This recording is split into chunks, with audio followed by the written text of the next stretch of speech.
एक ऐसी रात जब काशी की गलियों में खून की नदियां बही थी और हवा में सिर्फ हर हर महादेव का नारा गूंज रहा था। वो रात थी 1664 की, जब औरंगजेब की विशाल मुगल सेना ने काशी विश्वनाथ मंदिर को मिटाने की साजिश रची। लेकिन सामने खड़े थे नागा साधु,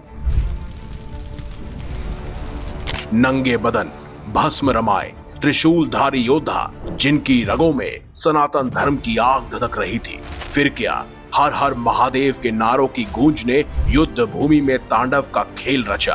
अपनी नंगी तलवारों और सिंदूर से सने त्रिशूलों से हर नागा साधु मुस्लिम आक्रमणकारियों की गर्दनों को धड़ से अलग कर रहे थे। युद्ध भूमि रक्त के रंग में रमी थी। मुगल सैनिक भाग रहे थे क्योंकि उन्हें युद्ध भूमि में नजर आ रहे थे महादेव के वो गढ़ कहे जाने वाले नागा साधु। हमारे इतिहास की किताबों में आपको इस वीर गाथा का वर्णन नहीं मिलेगा, लेकिन क्या आप जानते हैं कि इन नागा साधुओं ने न सिर्फ काशी विश्वनाथ मंदिर की रक्षा की, बल्कि औरंगजेब जैसे क्रूर शासक को घुटने टेकने पर मजबूर कर दिया। ज्ञानवापी युद्ध की एक कहानी इतनी दमदार है कि आपके रोंगटे खड़े हो जाएंगे और सीने में सनातन धर्म का गर्व जाग उठेगा। आज मैं आपको सुनाने वाला हूं वो भोली बिसरी गाथा, जहां नागा साधुओं ने अपनी जान की बाजी लगाकर काशी विश्वनाथ मंदिर को बचाया। ये कहानी है वीरता की, बलिदान की और सनातन की उस शक्ति की जो कभी हार नहीं मानती।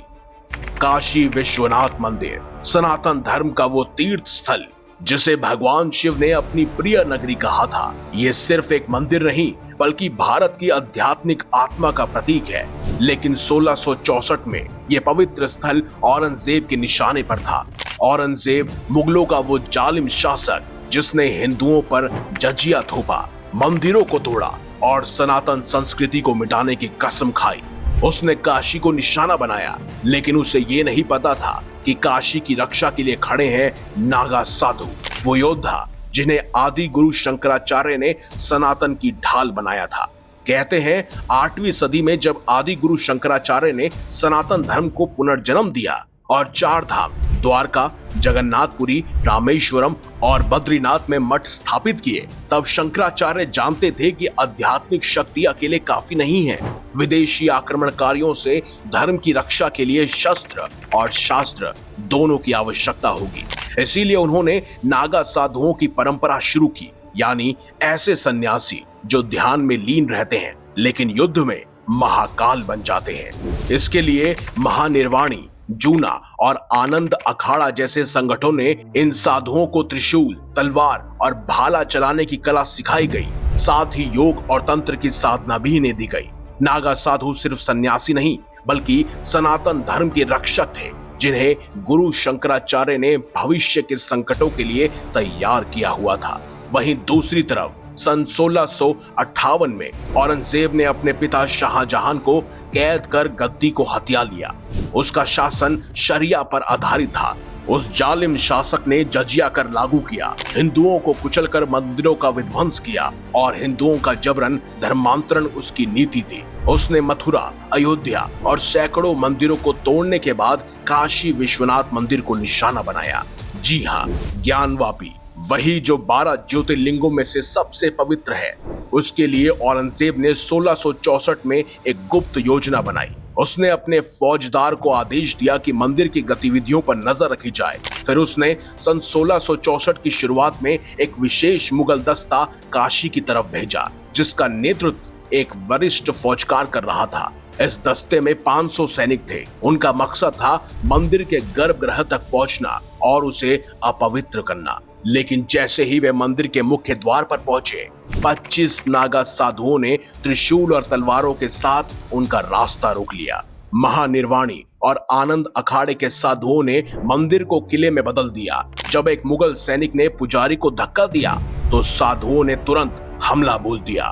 3 मुगल सैनिक घायल हुए और कुछ ही मिनटों में युद्ध शुरू हो गया। बाजार बंद हो गए, लोग घरों में छिप गए और काशी में डर का माहौल बन गया।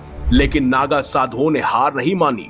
युद्ध का विशाल क्षेत्र, हवा में धूल और भस्म उड़ रही थी दहाड़ मारते और हर हर महादेव का जयकारा लगाते हुए नागा साधु मुगल सैनिकों को छिन्न भिन्न करते हुए आगे बढ़ रहे थे।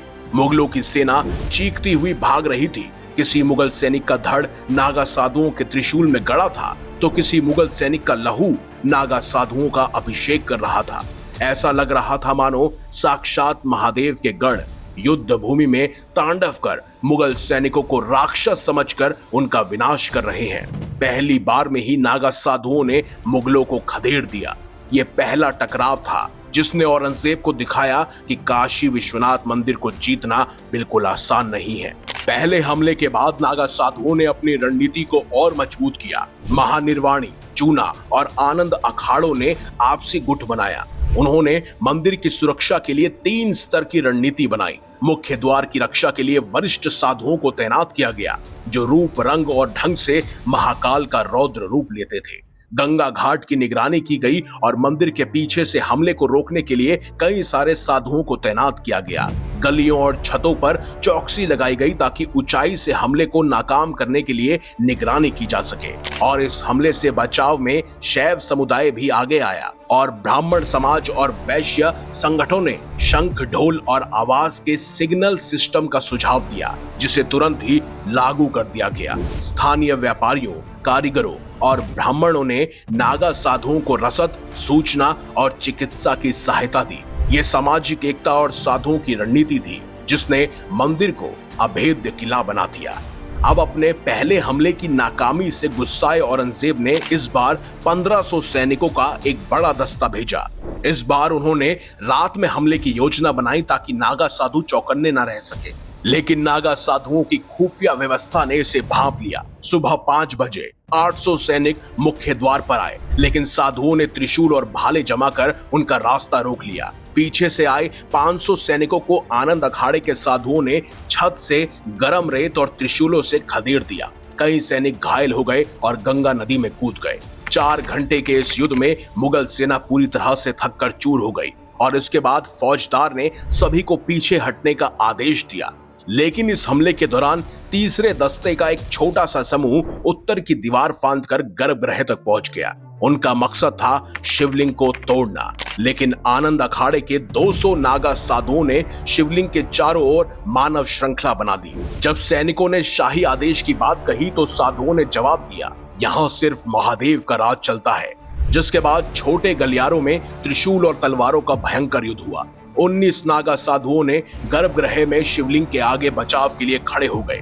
3 साधुओं ने 17 से भी ज्यादा मुगल अधिकारियों को मार गिराया, जबकि बाकी ने शिवलिंग के सामने अपनी पीठ टिकाकर बलिदान दे दिया। खून से सने गलियारों में शंखों और मंत्रों की गूंज ने सैनिकों को मानसिक रूप से तोड़ दिया, लेकिन शिवलिंग अछूता रहा। धीरे धीरे बाकी नागा साधु भी गर्भगृह में प्रवेश करने लगे, जिसके बाद मुगल सेना को भागना पड़ा। फौजदार ने औरंगजेब को रिपोर्ट भेजी, काशी मंदिर कोई इमारत नहीं बल्कि एक संगठित सामाजिक किला है।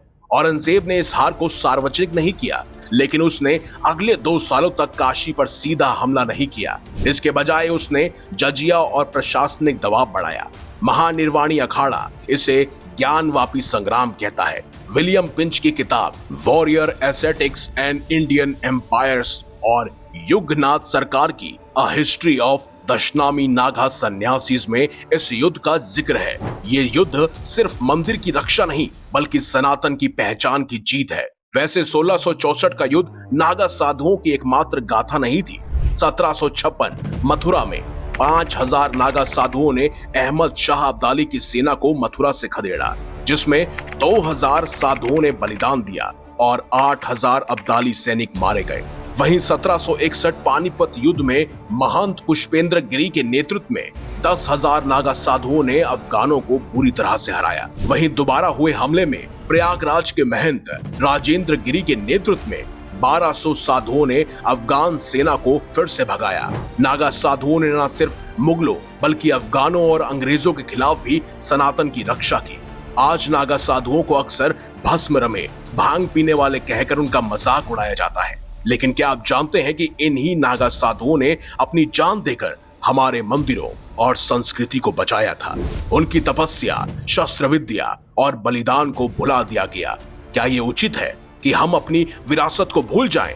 मैं तो ये मानता हूं कि नागा साधुओं की यह वीर गाथा साबित करती है कि नागा साधु सिर्फ सन्यासी नहीं बल्कि सनातन के महान योद्धा है।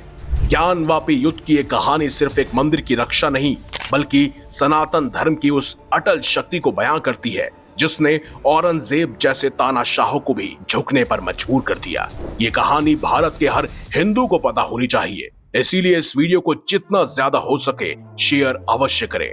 अगर आपको ये वीडियो पसंद आई है तो इस वीडियो को लाइक करें, हमारे चैनल को सब्सक्राइब करें और ज्यादा से ज्यादा शेयर भी करें। तो मिलेंगे अगली बार एक नई खास वीडियो के साथ। अब तक के लिए देखते रहिए संपूर्ण ज्ञान का केंद्र बिंदु मिस्टीरियस हिंदू।